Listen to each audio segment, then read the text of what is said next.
बिस्मिल्लाहिर्रहमानिर्रहीम। अस्सलाम वालेकुम। मेरा नाम है असद मिर्ज़ा और मैं कैंडिडेट हूँ from Awami business group from general secretary. वैसे तो हम इसको जनरल सेक्रेटरी से अवामी सेक्रेटरी कह चुके हैं, सो आपका अवामी सेक्रेटरी इंशाअल्लाह।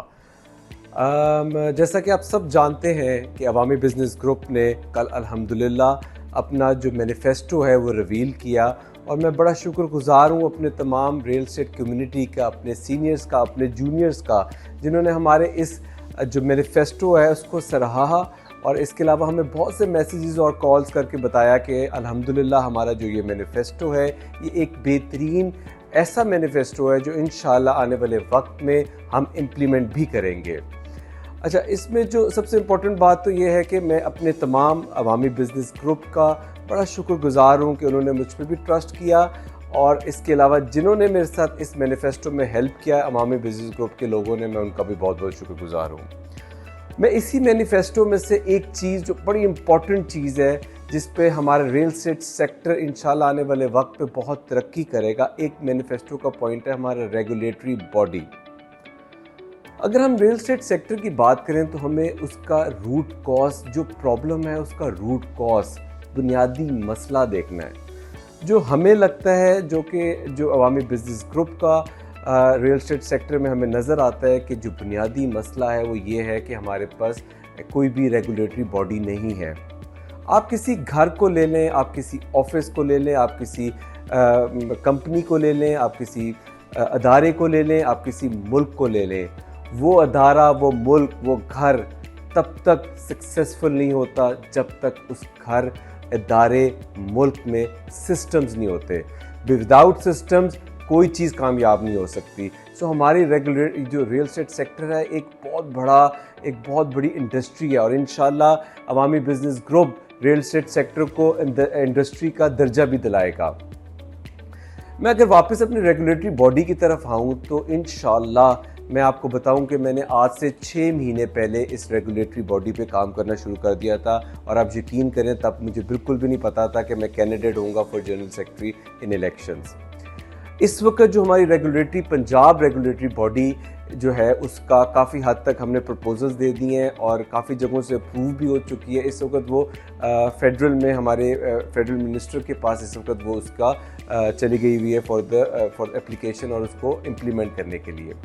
मैं चंद आपको रेगुलेटरी बॉडी के फ़ायदे बताऊंगा जिसमें एक सबसे बड़ा और पहला और सबसे ज़बरदस्त पॉइंट, आप रियल एस्टेट इंडस्ट्री में रहते हुए इस चीज़ को समझ आएंगे कि कितना फ्रॉड होता है। ये इलीगल सोसाइटीज़ जो आती हैं, आके प्रमोशंस करती हैं, प्रमोशंस करके हमारे जैसे रियल एस्टेट रियल्टर्स को दिखाती हैं और हम लोग उन पर ट्रस्ट करते हैं और फिर उसके बाद हम अपने क्लाइंट्स को ख़त्म कर देते हैं।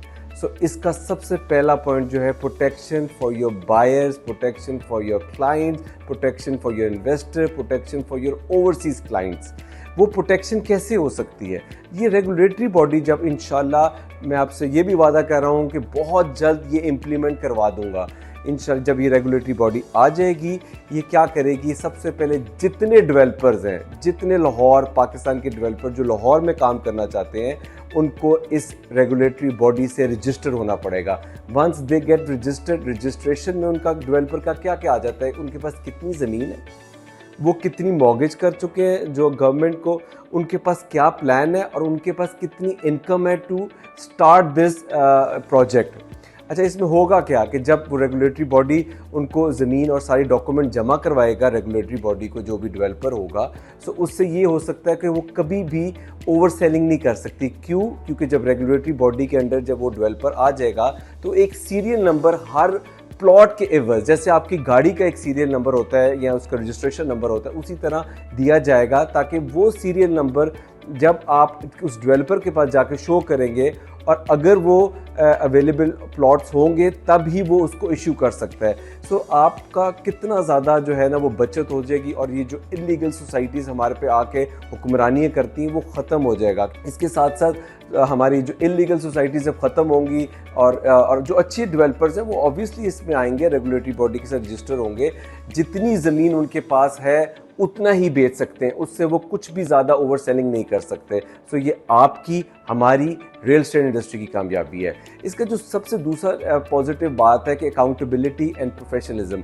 जब ये आ जाएगा सो आप ट्रांसपेरेंसी आ जाएगी, आपकी बाइंग सेलिंग में प्रॉब्लम नहीं होंगी। इवन कि आपके जो हम रियल्टर्स हैं we also have to get registered from the regulatory body, क्योंकि हमें भी रजिस्टर होना पड़ेगा, एक नॉर्मल सी सर्टिफिकेशन लेनी पड़ेगी, हमें वो पास करके हम भी उनका पार्ट बन जाएंगे और हमें भी बताना होगा कि हम कौन कौन से प्रोजेक्ट बेच रहे हैं और उसमें क्या सच है क्या झूठ है। सो रियल्टर भी उसमें रजिस्टर हो जाएगा और इवन कि आपका डेवलपर भी हो जाएगा। और इसमें जो लास्ट पॉइंट है वो बहुत ज़बरदस्त है कि रेगुलेटरी बॉडी मेक श्योर करेगा जो हमारी रिबेट या हमारी जो कमीशन है वो भी उसको गवर्नमेंट लेवल पे बताएंगे कि यू हैव टू पे, अपने अदारों को बताएंगे कि एक सर्टेन अमाउंट ऑफ परसेंटेज जो है वो हमारे इस रेगुलेटरी जो एजेंट है उसको भी मिले।